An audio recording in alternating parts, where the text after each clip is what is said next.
تو یہ صفت ان لوگوں میں بھی ہے جو وقت کے حکمران بن کر غربا کو لوٹتے ہیں۔ سچ یہ ہے کہ وہ گدھوں سے بھی بدتر ہے۔ خچر اس کے پجاری بھی ہیں جو گھوڑے اور گدھے کے ملاپ سے پیدا ہوتے ہیں۔ سامان اٹھانے کے لیے بنایا گیا تھا، سفر کے لیے بنایا گیا تھا۔ آج بھی پہاڑی علاقوں میں یہ جانور بہت کامیاب ہے۔ تو اللہ نے جن جانوروں کو جس مقصد کے لیے پیدا کیا، ہم نے اس مقصد سے ہٹا کر اپنے معاملات جو ہے نا اس سے دیکھا۔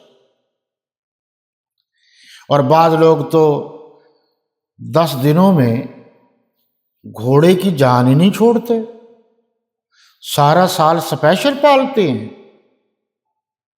چارہ ڈالتے ہیں اور اچھے سے اچھا، اور انہیں سکھاتے ہیں۔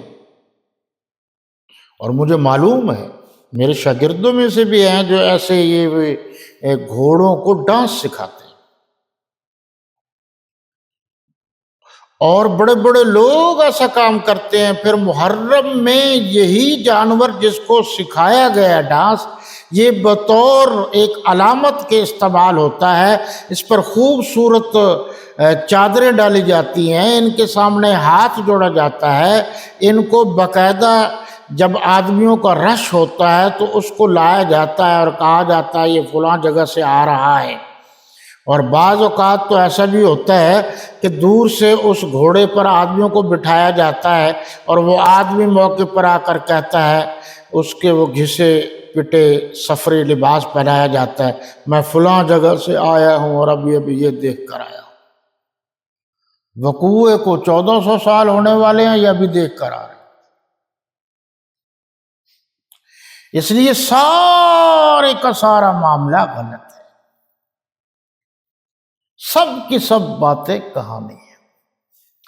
حضور صلی اللہ علیہ وسلم فرماتے ہیں آگے نا، وَأَشْهَدُ أَنَّ مُحَمَّدًا عَبْدُهُ وَرَسُولُهُ، اور میں اس بات کی گواہی دیتا ہوں کہ اللہ کے نبی صلی اللہ علیہ وسلم اس کے بندے، یعنی اللہ کے بندے اور اس کے آخری رسول ہیں۔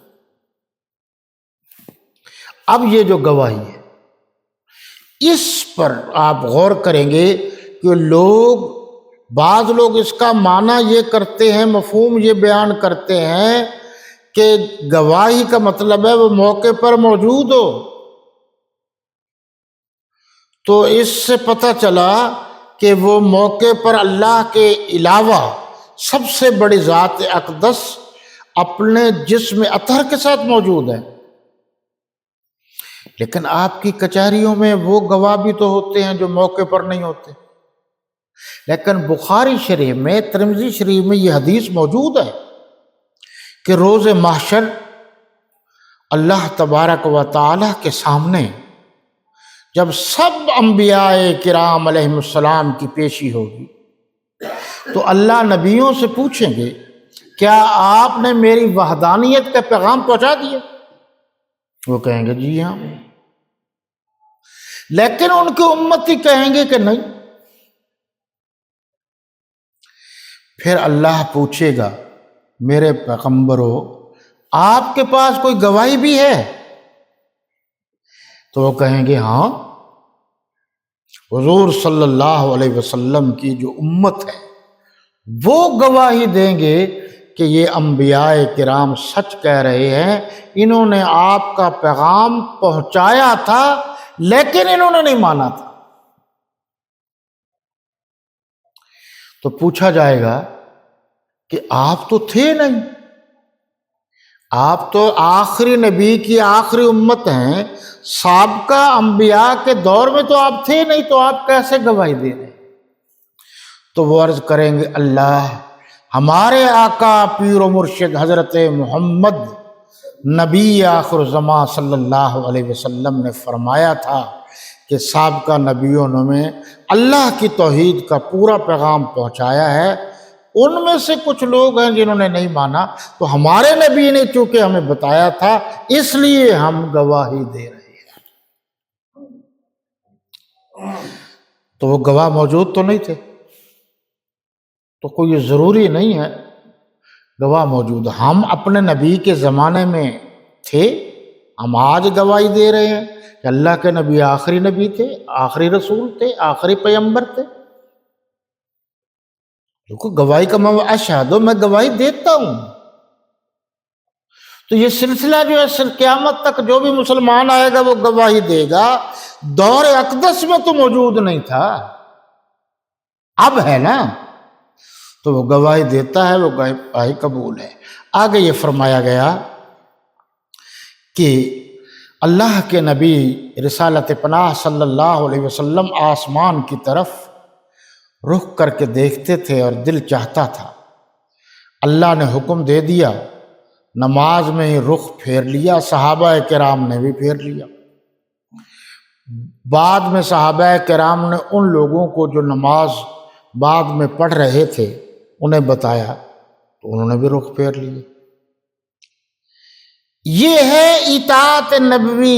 ایک صحابی رسول نے یہ نہیں پوچھا کہ جی پہلے آپ نے 16-17 مہینے ادھر رخ کر کے نماز پڑھی، اب ادھر رخ کر۔ دور والوں کے لیے حکم ہے کہ وہ خانہ کعبہ کی سمت کی طرف رخ کر کے نماز پڑھے۔ تو رخ ادھر ادھر بھی ہو سکتا ہے، لیکن قریب والوں کے لیے حکم ہے کہ بالکل خانہ کعبہ کی طرف آپ کا چہرہ ہو، ورنہ نماز نہیں ہو۔ اور یہ سہولت بھی اسلام نے دی ہے کہ جہاں بھی آپ ہوں، آپ اپنی سمجھ کے مطابق آپ کو قبلے کا رخ سمجھ نہ آ رہا ہو، مجبوری ہو، تو جس طرف آپ کا دل مطمئن ہو اسی طرف رخ کر کے نماز پڑھ لیں، اس لیے کہ مشرق ہو یا مغرب ہو، جنوب ہو یا شمال ہو، اللہ ہر طرف ہے، رب المشرقین و رب المغربین۔ اور ہر پاک زمین جہاں بھی ہے اس پر کھڑے ہو کر آپ نماز پڑھ سکتے ہیں۔ صحابہ کرام رضوان اللہ تعالی علیہم اجمعین کے دل میں یہ خیال آیا اور عرض بھی کر دیا کہ جنہوں نے نمازیں بیت المقدس کی طرف رخ کر کے پڑھی تھی اور وہ اس دنیا سے چلے گئے، یا ہم ہیں جو پچھلی نمازیں پڑھی تھی، ان کا کیا بنے گا؟ تو حکم آیا کہ وہ بھی آپ نے اطاعت رسول میں پڑھی تھی، وہ نمازیں آپ کی قبول ہیں۔ بھی جدھر بھی رخ کیا تو اللہ کے نبی کے حکم کے مطابق ہی کیا۔ اب یہ جو یہود و نصارہ ہیں، ذرا غور کریں گے آپ، یہ یہود و نصارہ کہتے یہ ہیں، انہوں نے مذاق کرنا شروع کر دیا کہ آپ دیکھو جی پہلے تو ہمارے قبلے کی طرف منہ کر کے نماز پڑھتے تھے، اب پھر دوبارہ خانہ کعبہ یعنی قبلہ۔ تو ایک وجہ یہ بتائی گئی کہ اللہ نے میرے نبی کو حکم دیا کہ قبلے کی طرف منہ کرو تاکہ ایک تو آپ امام القبلتین بن جائیں۔ دیکھو جی پہلے تھے، پھر بیت المقدس، پھر دوبارہ ادھر، تو امام القبلتین ایک بات۔ دوسری، آپ کو امتیاز حاصل ہے کہ آپ ملت ابراہیمی پر قائم ہیں اور اللہ کے فضل و کرم سے آپ اسی پر ہی قائم رہیں گے۔ امت وسطیٰ کا ایک مطلب یہ بھی لکھا، افراط و تفریق سے پاک ہے۔ حضور کی امت افراط و تفریط سے پاک ہے۔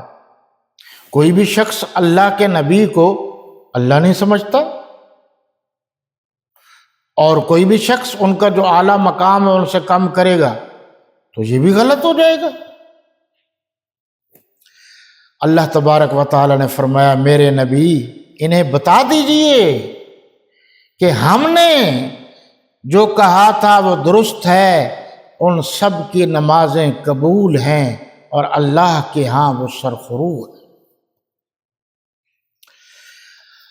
آگے فرمایا وہ خود قبلے کے انکاری تھے۔ یہ یروشلم میں جب یہود و نصارہ جاتے ہیں، مسلمانوں کو کہتے ہیں کہ آپ نے ہمارا قبلہ چھوڑ دیا اور خانہ کعبہ کی طرف رخ کر لیا، یہ خود جب جاتے ہیں، جو یہودی ہیں وہ مغرب سائڈ پر اپنی عبادت کرتے ہیں، جو عیسائی ہیں وہ مشرقی سائڈ پر کرتے ہیں، جہاں جس جگہ پر حضرت بی بی سیدہ مریم علیہ السلام تشریف فرما تھیں اور وہ فرشتہ آیا تھا، یعنی جو مقام ہے ولادت حضرت عیسیٰ علیہ السلام۔ تو یہ کس وجہ سے کہتے ہیں کہ آپ نے ادھر رخ کر لیا؟ یہ ایک امتیاز تھا، یہ ایک اعزاز تھا جو اللہ نے میرے نبی کی امت کو عطا فرمایا۔ آگے کہا کہ یہ جھوٹ بولتے ہیں یہود و نصارہ، انہوں نے اپنی کتابوں میں پڑھا ہوا ہے آخر الزمان صلی اللہ علیہ وسلم کی آمد کی بشارت اور خانہ کعبہ کی، لیکن یہ چھپائے ہوئے ہیں، بتاتے نہیں ہیں۔ آخری آیت میں کہا کہ آپ شک نہ کریں، جو نیا قبلہ ہے وہی صحیح ہے، ایسے مراد اس وقت جو حکم آیا تھا، تو اس لیے آپ اسی کی طرف ہی رخ کر کے نماز پڑھیں۔ حیات باقی، ملاقات باقی، وما علینا الا البلاغ۔